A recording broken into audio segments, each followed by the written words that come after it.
The brachial plexus and innervation of muscles of the arm and forearm. In this video, we will identify the cords and nerves of the brachial plexus, identify the muscles innervated by the 5 terminal nerves off the brachial plexus, and demonstrate the same structures in a human cadaver dissection. To access the brachial plexus, the pectoralis muscles must be transected and reflected.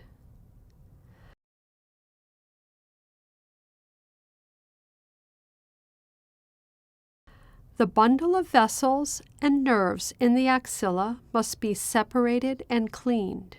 Remove the blue veins to better expose the components of the brachial plexus.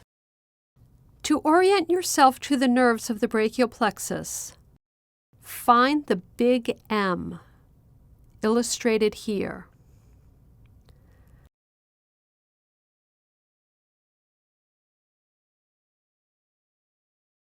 The nerves that contribute to the M are the anterior divisions of the plexus and innervate flexor muscles of the forelimb. The nerves that are not part of the M are formed from the posterior divisions of the plexus and innervate extensor muscles of the forelimb. The brachial plexus is formed from spinal nerves C5 through T1. The ventral rami of these spinal nerves merge to form 3 trunks of the brachial plexus: upper, middle, and lower.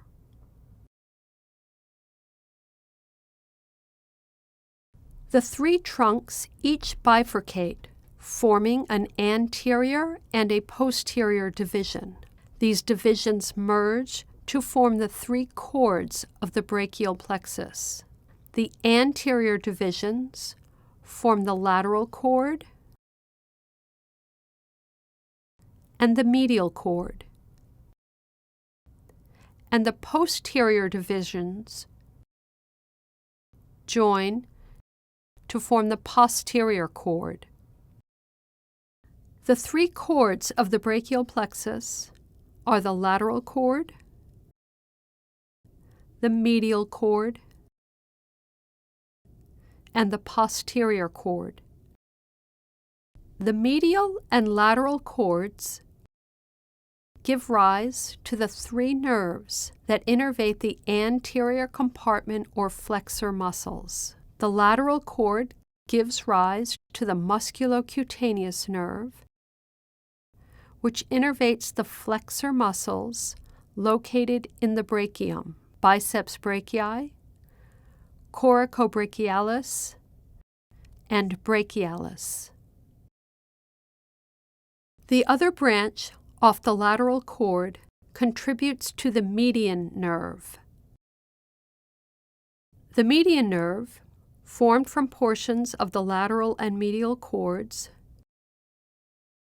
continues through the brachium, passes through a foramen in the lateral epicondyle of the humerus, enters the forearm,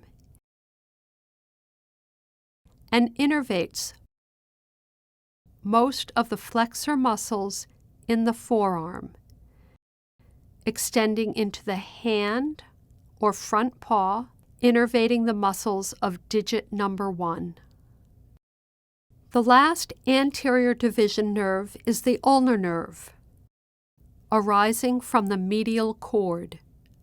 The ulnar nerve continues through the arm without branching and enters into the forearm, passing around the medial epicondyle of the humerus. The ulnar nerve innervates 1½ muscles of the forearm, the flexor carpi ulnaris, and half of the flexor digitorum profundus, and most of the muscles of the hand or front paw.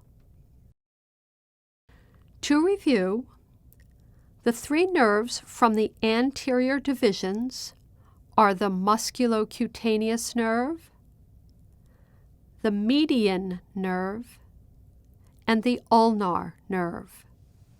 These three nerves are derived from the medial and lateral cords.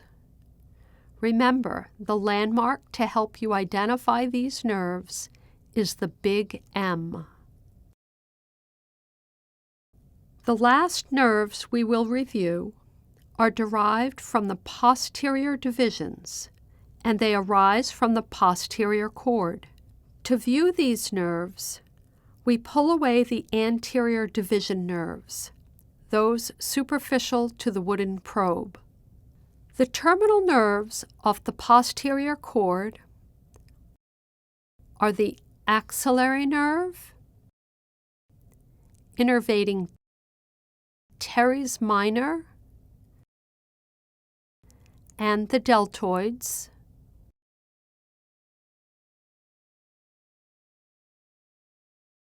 and the radial nerve, innervating all of the extensor muscles of the arm and forearm.